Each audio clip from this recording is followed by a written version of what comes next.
আমার আবু তালহা কই? নবীজি ডাক শুনে আবু তালহার বাবা ডাকে। আবার আবু তালহার বাবা ডাক দে বলে, নবীজি কয়েকদিন হয়ে গেছে আপনার তালহা অসুস্থের মধ্যে ভুগতাছে। ওগো নবী, আবু তালহা যে নামাজে আসবে এই অবস্থা আবু তালহার মধ্যে নাই, এমন অসুস্থ। নবীজি নামাজ শেষ করার পর সাহাবায়ে কেরামদেরকে ডাক দে বল, সাহাবায়ে কেরামদেরকে ডাক দে বলে, ওগো আমার সাহাবারা শোনো, নামাজ শেষ করার পর আমার আবু তালহাকে দেখতে যেতে হবে, সবাই প্রস্তুত থেকো। নামাজ শেষ করার পর আবু তালহা দেখার জন্য নবীজি সাহাবায়ে কেরামদেরকে সঙ্গে নিয়ে আবু তালহার বাড়ির মধ্যে যখন উপস্থিত হয়ে যায়, আবু তালহার বাবাকে ডাক দে বলে, আমার আবু তালহা এত অসুস্থ, আগে কেন বলো নাই? বলে, পয়গম্বর আমি আপনাকে বলি নাই, কয়েকটা কারণ আছে। এর আগে নবীজি বলে, আবু তালহার বাবা নবীজিকে ডাক দে বলে, আবু তালহার অবস্থা দেখে কি বুঝলেন? পয়গম্বরে আরবি ডাক দে বলে, আমার আবু তালহা যদি মারা যায় সর্বপ্রথম সংবাদটা আমি নবীকে দিবে। এরে সাহাবা, আমি নবী এসে আমার তার হাল জানাজার নামাজ আদায় করাবো। নবীজি বিস্তারিত কিছু বললেন না বলে সাহাবায়ে কেরামদেরকে আবার সঙ্গে নিয়ে চলে যায়। এবার নবীজি যখন বিদায় নিয়ে চলে যায়, আবু তালহার মনের মধ্যে খটকা লেগে যায়, আমার নবীজি আমাকে দেখতে আসলো, আমাকে দেখার পর ভালো মন্দ জিজ্ঞেস করার পর আমাকে কিছু না বলে চলে যায়। হযরতে সালমান ফারসি রাদিয়াল্লাহু তাআলা আনহু 250 বছর জিন্দেগি পেয়েছিল। সালমান ফারসির বাবা ছিল বড় ব্যবসায়ী, ধনী লোক। একদিন সালমান ফারসি রাদিয়াল্লাহু তাআলা আনহুর বাবা সালমান ফারসিকে ডাক দে বলে, বাবা আমি তো দুনিয়া থেকে চিরবিদায় হয়ে চলে যাব, আজকে যাই কালকে যাই, একদিন যেতেই হবে। আমার যেহেতু ব্যবসা বাণিজ্য আছে, এই ব্যবসা বাণিজ্য তোমারই ধরা লাগবে বাবা, ভালো করে শুনে রাখো। আরে সালমান, এই ব্যবসা বাণিজ্য যদি তোমার ধরে রাখতে হয়, ব্যবসা বাণিজ্য চালানোর প্র্যাকটিস তোমার জানা লাগবে, কৌশল জানা লাগবে। এই জন্য সালমান তুমি যাও আমার ব্যবসার দিকে রওনা হয়ে যাও। সালমান ফারসি রাদিয়াল্লাহু তাআলা আনহু বাবার কথা শোনার পর বাবাকে বলল, আপনি যেহেতু বলছেন আমার ব্যবসা দেখা লাগবে, ব্যবসা করা লাগবে, যেহেতু আপনিও দুনিয়ায় চিরদিন থাকবেন না আর আমিও চিরদিন থাকবো না, অতএব বাবা আমি চললাম তোমার ব্যবসা দেখার জন্য। হযরত সালমান ফারসি বাড়ির থেকে রওনা হবার পর পথিমধ্যে রাস্তার মধ্যে দেখে, একটা রাস্তার পাশে একটা গির্জার মধ্যে কিছু সংখ্যক লোক ইনজিল পাঠ করতেছে। কি ইনজিল? সালমান ফারসির অন্তরের মধ্যে ইনজিলের তেলাওয়াতটা তাদের কাছে ভালো লেগে গেল। সালমান ফারসি অনেক কৌতূহল নিয়ে গির্জার মধ্যে ঢুকে যায়। গির্জার মধ্যে গিয়ে দেখে কয়েকজন যুবক আল্লাহর বান্দারা ইনজিল পাঠ করতেছে, ইনজিল তেলাওয়াত করতেছে। সালমান ফার্সির অন্তরের মধ্যে ভালো লেগে যায়। সালমান ফার্সি তাদের সাথে সাথে ইনজিল পাঠ করা শুরু করে দেয়। অন্যদিকে দেখে খ্রিস্টানদের পাদ্রী, বড় আলেম, বড় সেনাপতি, বড় পাদ্রী, সাধারণ লোকজন তার নিকট বিভিন্ন ধরনের উপঢৌকন, হাদিয়া, তোহফা এনে এনে জমা করতেছে। কিন্তু পাদ্রীকে দেখলো ওই মাল সামানা সব জমা করে করে করে করে মাটির নিচে গর্ত করে রেখে দিচ্ছে। সালমান ফার্সির অন্তরের মধ্যে চিন্তা এসে গেল, পাদ্রী কি করে দেখা লাগবে। কেন? সালমান ফার্সি যেহেতু 250 বছর জিন্দেগি পেয়েছে, এবার ওই পাদ্রীর পিছনে লেগে গেল, পাদ্রী কি করে টাকাগুলো দেখিনি। পাদ্রীর কাছে গিয়ে দেখে পাদ্রী সব সম্পদগুলো জমা করে করে মাটির তলে গর্ত করে জমা করে রেখে দেয়। সালমান ফার্সি পাদ্রীকে ডাকতে বলে, ভাই, এই টাকাগুলো সাধারণ লোকজন তো আপনাকে দিচ্ছে না, সাধারণ লোকদের সবার জন্য দিচ্ছে, হক আদায় করতে দিচ্ছে। অতএব ওই বান্দাগুলোর এর মধ্যে হক আছে, আপনি রেখে রেখে জমা করতেছেন। আমি দেখতে পেলাম এটা তো মনে হয় ভালো হচ্ছে না, ভালো কাজ নয়। সালমান ফার্সি পাদ্রীকে ডাকতে বলে, রে পাদ্রী শোনো, যদি তোমার ধর্ম সত্য হয় তাহলে তুমি ধর্মের প্রধান নেতা, তোমার দ্বারা এই কাজটা সঠিক নাই, অতএব তোমার ধর্ম কিন্তু সঠিক নাই। আরে পাদ্রী, ভালো করে শোনো, তোমার ধর্ম সঠিক নয়। আমি যুবককে সঠিক ধর্মের পথ দেখায় দাও, বলো দুনিয়ার মধ্যে কোন ধর্ম সঠিক। আমার কিন্তু বয়স 250 বছর জিন্দেগি পেয়েছি, এর মধ্যে থেকে 50 বছর মূর্তি পূজা করেছি, 50 বছর খ্রিস্টান ধর্ম পালন করেছি, 50 বছর ইহুদি ধর্ম পালন করেছি। এরা পাদ্রী, যদি তোমার ধর্ম সঠিক হয় তাহলে তুমি কেন অন্যের হক নষ্ট করতেছ? পাদ্রীকে ডাক দে বলে, রে ভাই, জলদি করে সঠিক কথা বলে ফেলো, লুকানোর কোনো পথ নাই, আমাকে একটা সঠিক ধর্মের পথ দেখায় দাও।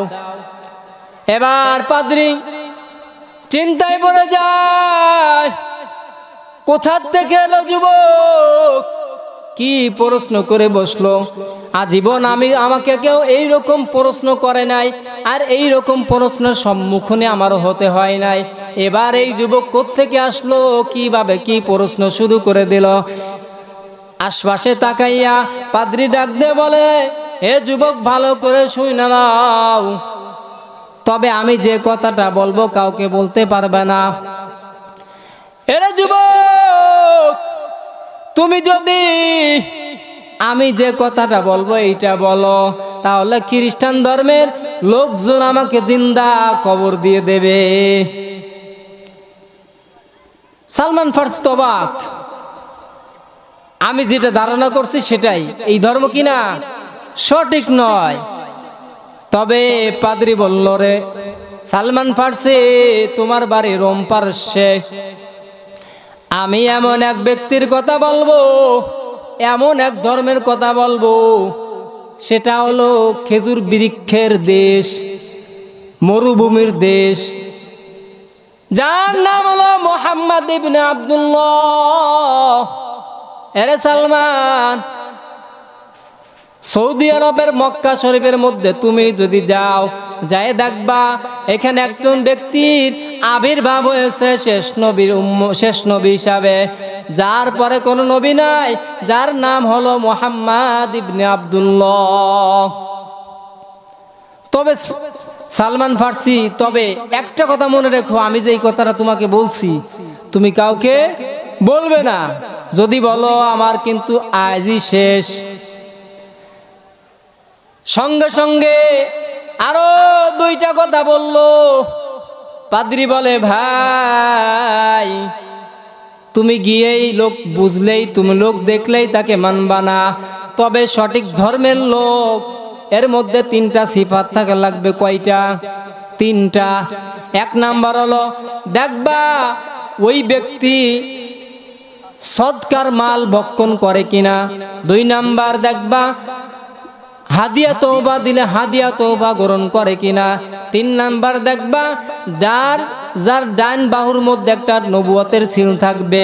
এই 3 সিফাত যার মধ্যে দেখবা তাকেই তুমি নবী হিসাবে গ্রহণ করবা।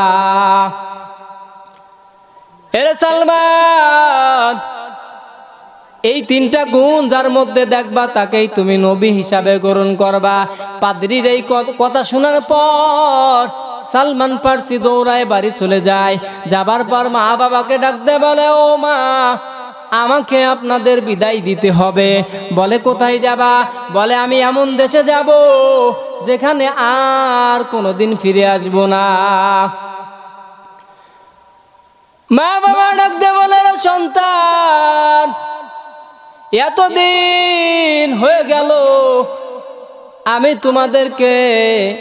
আমি তোমাকে ছোট্ট থেকে লালন পালন করেছি, কত আদর যত্ন করেছি, বড় বানিয়েছি। এখন যদি বাপ মা ছেড়ে তুমি চলে যাও, আমরা কোথায় যাব? আর কিভাবে আমরা তোমাকে বিদায় দেব? সালমান ফার্সি ডাকতে বলে, মা তোমরা যেমন আমাকে ভালোবাসো, আমার অন্তরের মধ্যে তার থেকে দ্বিগুণ ভালোবাসা তৈরি হয়ে গেছে এমন ব্যক্তি, যে ব্যক্তির কাছে আমি সালমান যেতে চাই।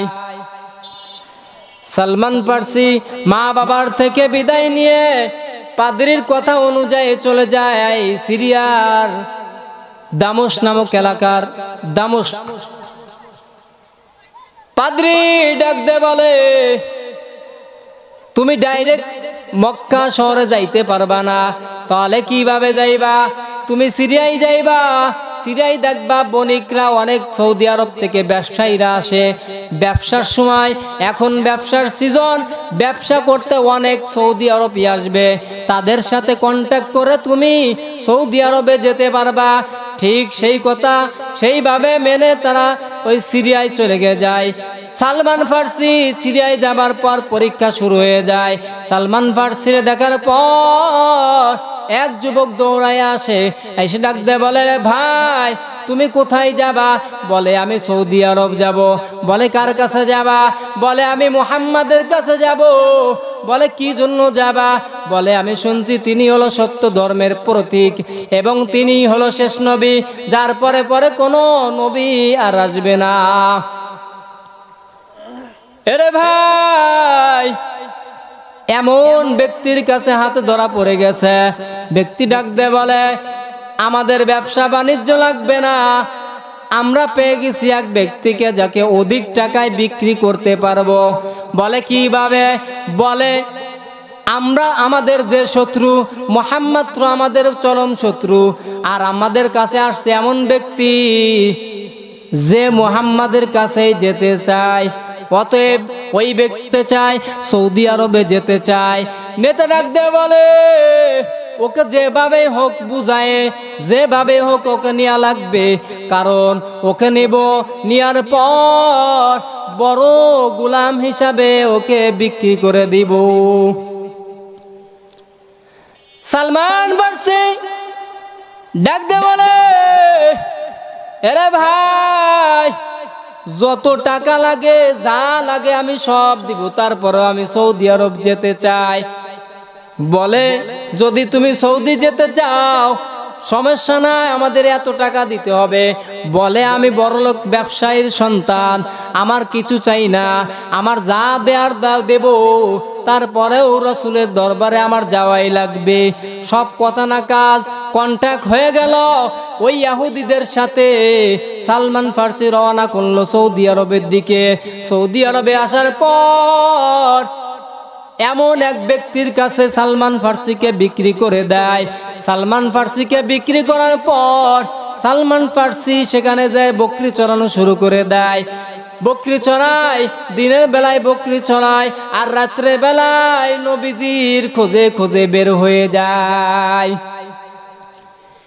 এভাবে সময় কাটতে কাটতে হঠাৎ এক ব্যক্তি এসে বলে, মক্কা ধ্বংস হয়ে গেল। কি জন্য ধ্বংস হয়ে গেল? মক্কায় এমন এক ব্যক্তির আবির্ভাব হয়েছে যে নাকি কোরআনের মাধ্যমে সব লোকজন দলে দলে মুসলমান হয়।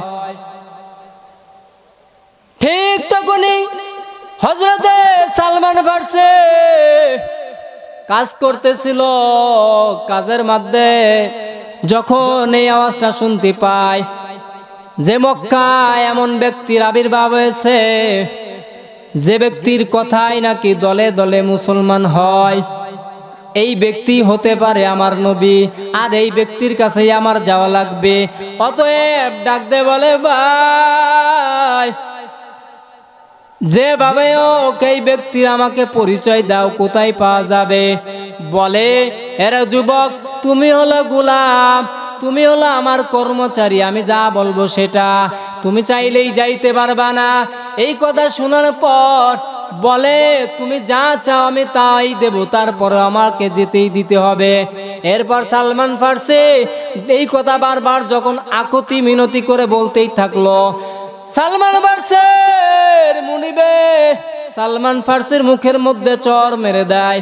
সালমান ফারসি ডাক দে বলে, ভাই আমাকে একটা চর না, দুইটা চর না, যতটা চর মনে চায় তুমি আমাকে চর মারো, তারপরও আমাকে যেতে দিতেই হবে।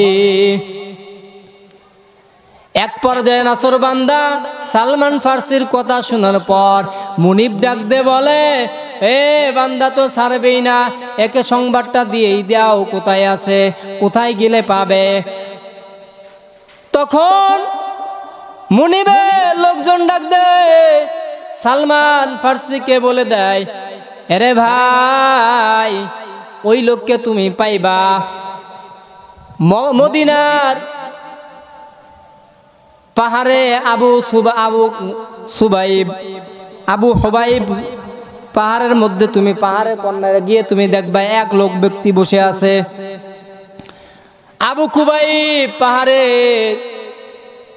একটা কুড়ে ঘরের মধ্যে দেখবা একটা ব্যক্তি বসে আছে, ওইখানে গেলেই তুমি তাকে পাইবা।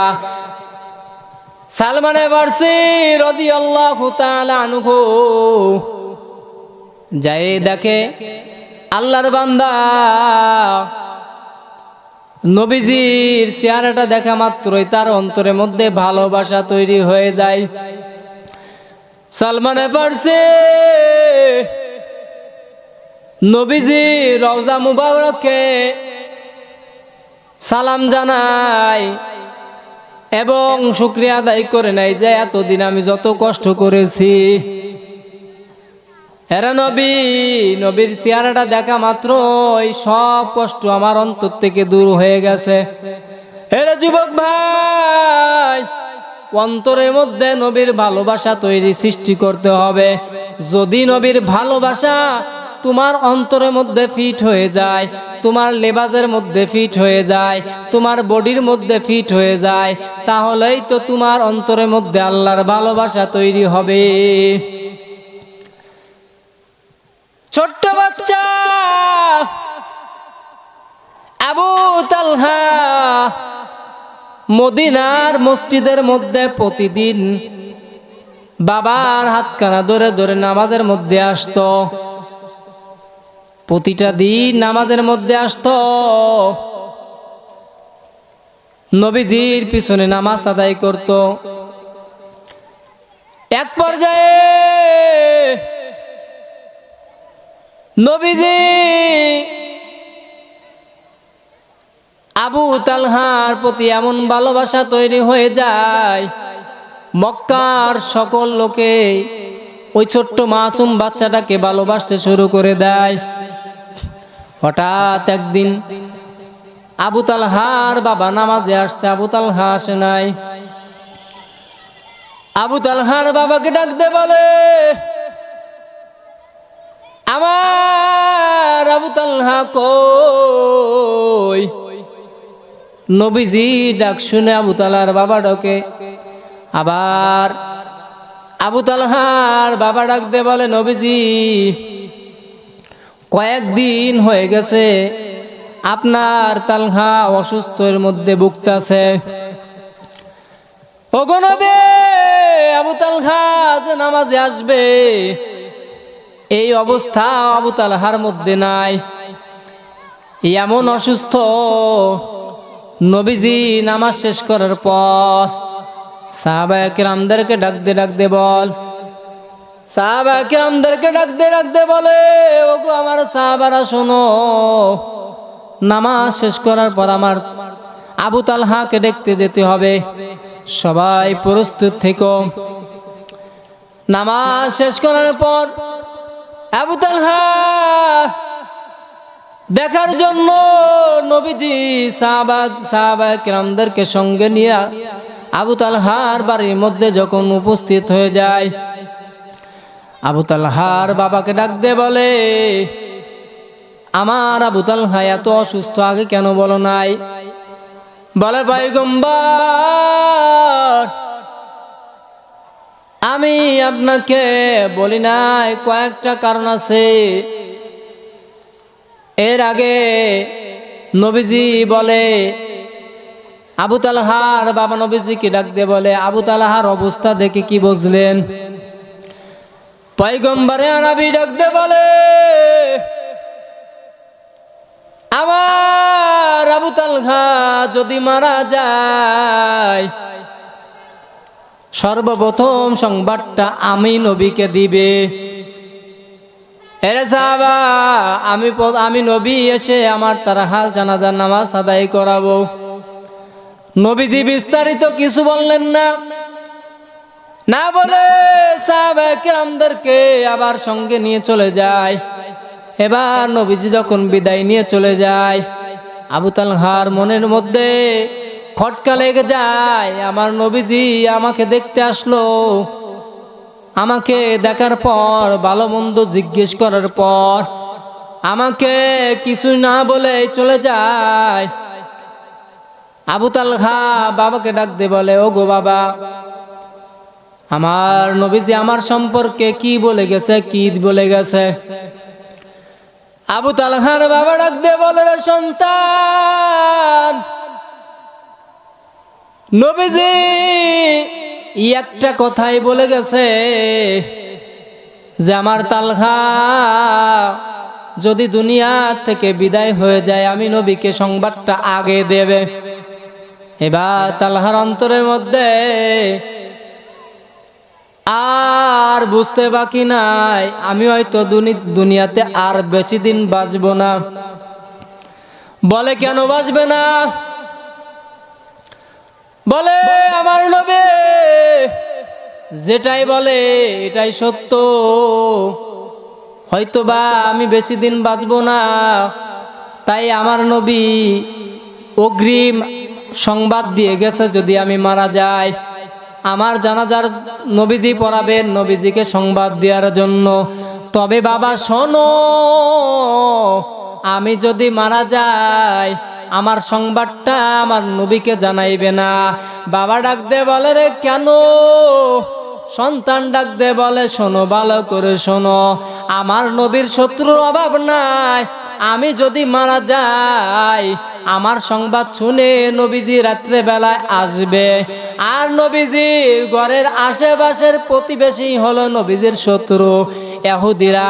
যদি সংবাদটা পেয়ে যায় হতে পারে রাতের অন্ধকারে নবীজির উপর আক্রমণ করবে, আর নবীজির উপর যদি আক্রমণ করে তাহলে আমি কিয়ামতের দিন কি জবাব দিব?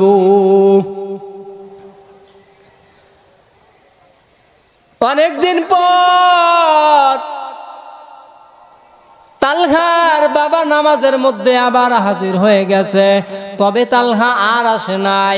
নবীজি ডাক দিয়ে বলে, আবু তালহার বাবা, তালহার খবর কি? পরবর্তীতে আপডেট তো কিছু জানাইলে না। তবে আবু তালহার আব্বা ডাক দিয়ে বলে, পয়গম্বর আমি আপনাকে সংবাদটা জানাই নেই। বলে কেন জানান নাই? বলে আমার সন্তান দুনিয়া থেকে বিদায় হয়ে গেছে, তবে আমার সন্তান বিদায় হবার পর আমি পিতা নিজেই জানাজার নামাজ পড়াই আছি। আবার আমি আপনাকে সংবাদটা দেই নাই, কারণ আছে।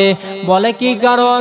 বলে কারণটা হলো আমার সন্তান বলছে জানাজার নামাজ পড়ানো বড় কথা না, বড় কথা হলো আমার নবীর শত্রুর অভাব নাই।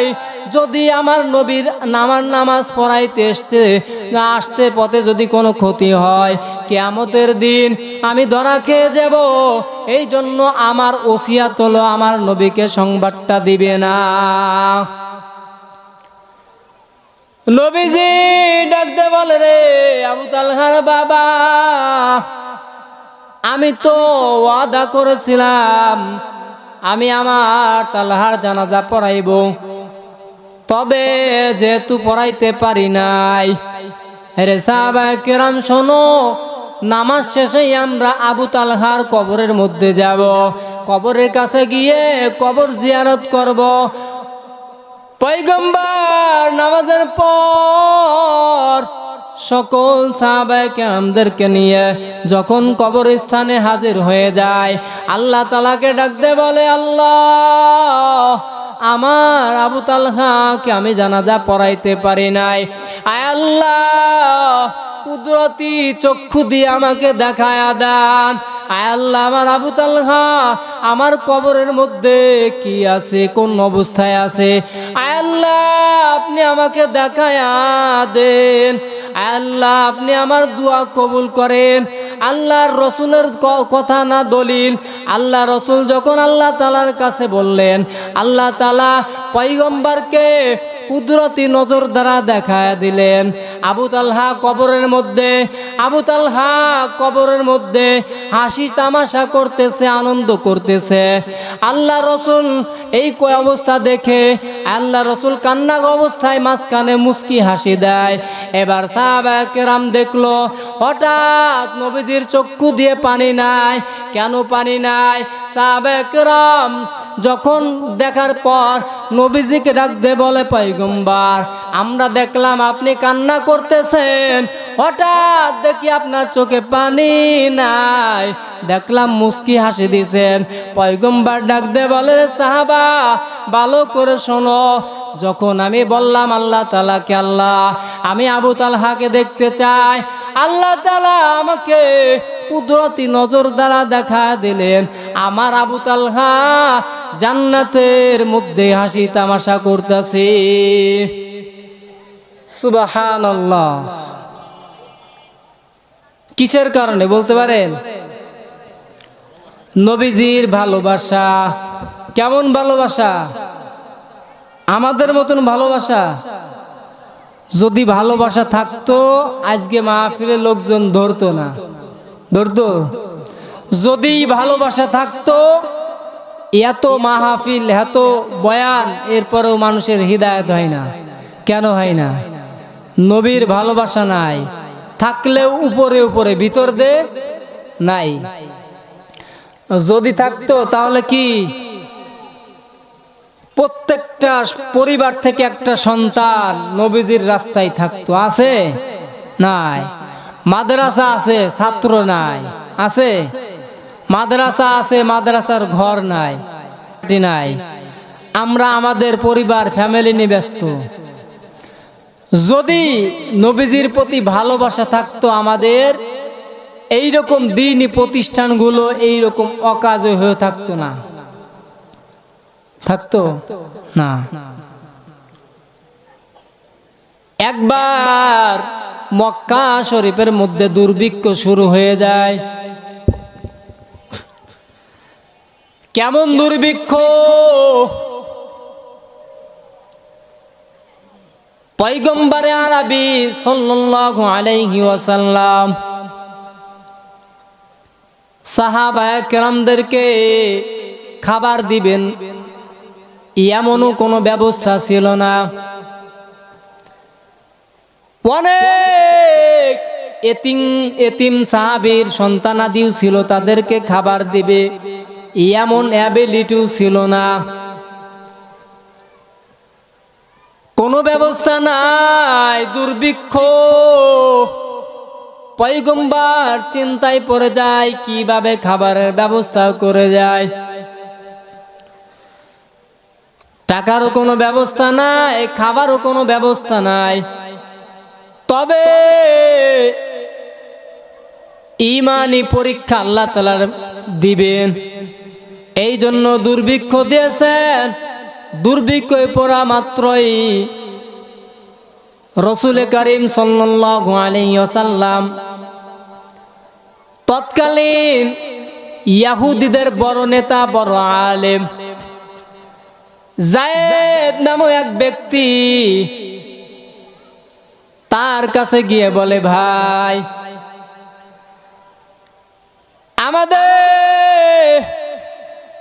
এমন অবস্থা, আমাদেরকে কিছু টাকা পয়সা দাও। ইহুদি মনে মনে চিন্তা করে, মুহাম্মদকে বহুত দিন পাই না, এবার পাইছি, এবার লাইনে আসছে, মুহাম্মদকে ধরা যাবে। ইহুদি মনে মনে প্ল্যান করেছে, দেখি মুহাম্মদকে টোপ দি, টোপে ধরা পড়ে কিনা।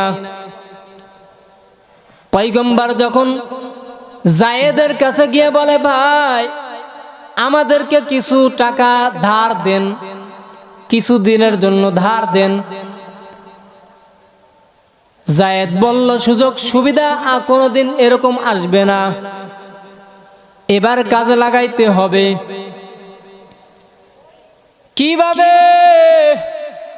মুহাম্মদকে টাকা ধার দিব, তবে চুক্তিতে ধার দিব, এর মাঝখানে আমি বিপদ ঘটাইয়ে দিব। পয়গম্বরের সাথে চুক্তি হয়ে গেল 1 মাসের চুক্তিতে 1000 দিরহাম। কত টাকা? 1000 দিরহাম। কয় মাসের?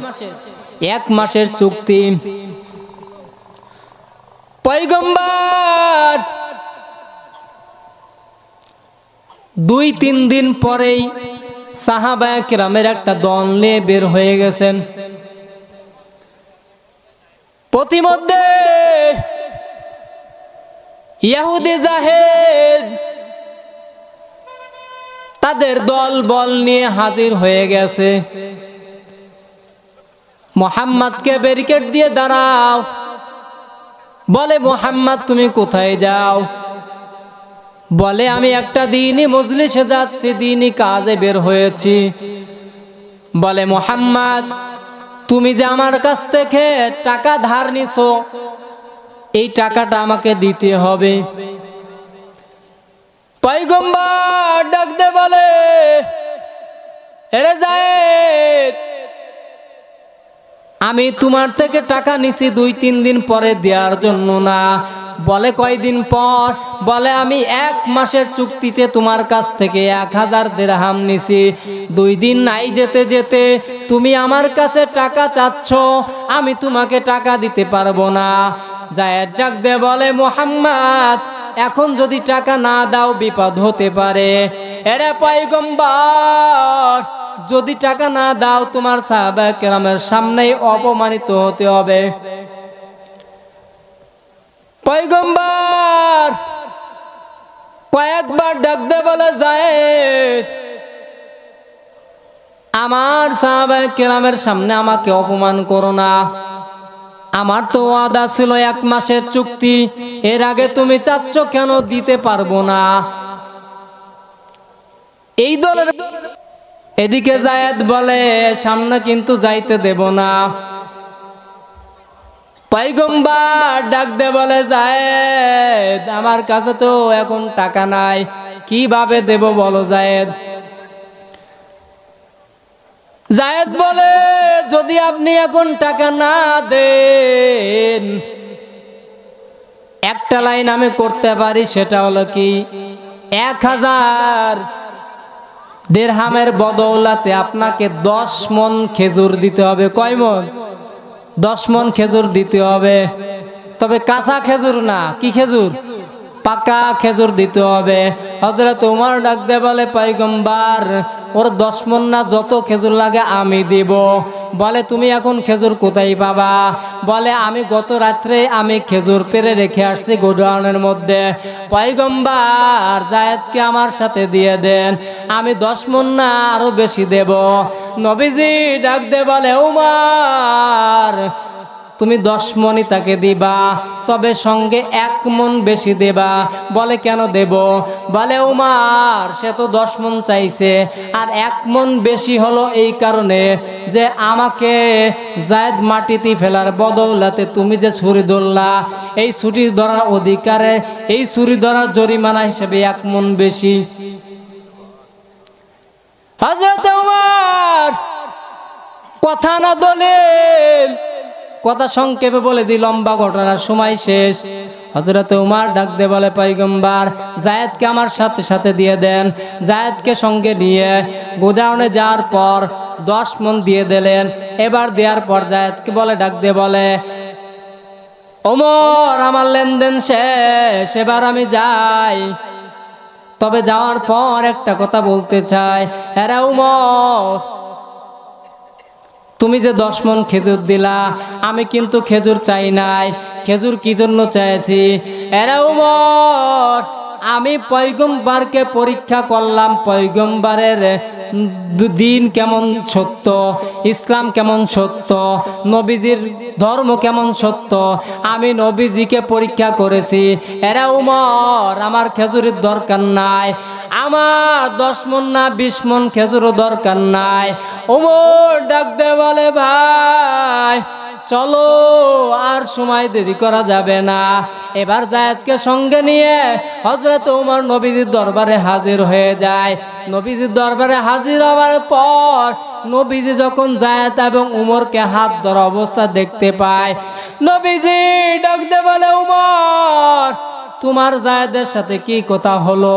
আমি বললাম একটা, দেখলাম দেখা যাচ্ছে বিষয়টা ভিন্ন হয়ে গেছে।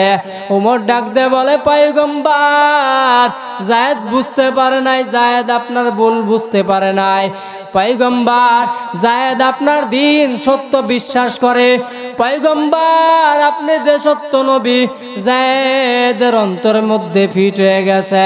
পয়গম্বর এখনই জায়েদ আপনার হাতে হাত ধরে মুসলমান হতে চায়। সুবহানাল্লাহ। পয়গম্বর উমরকে ডাক দে বলে উমর যদি তুমি তখনই কল্লার মধ্যে তরোয়ালটা লাগাই দিতে তাহলে বিষয়টা ভিন্ন হতো। দেখছো উমর ধৈর্যের ফল যে মিষ্টি হয়, এটা কি পাইছো উমর? নবীজির ভালোবাসার দরকার আছে কি নাই? ফিট করবেন তো ইনশাল্লাহ? ইনশাল্লাহ সকল কাজের মধ্যে নবীজির সুন্নাত আনবেন, জীবন সুন্দর করে দিবেন। তিনি কে? আল্লাহ।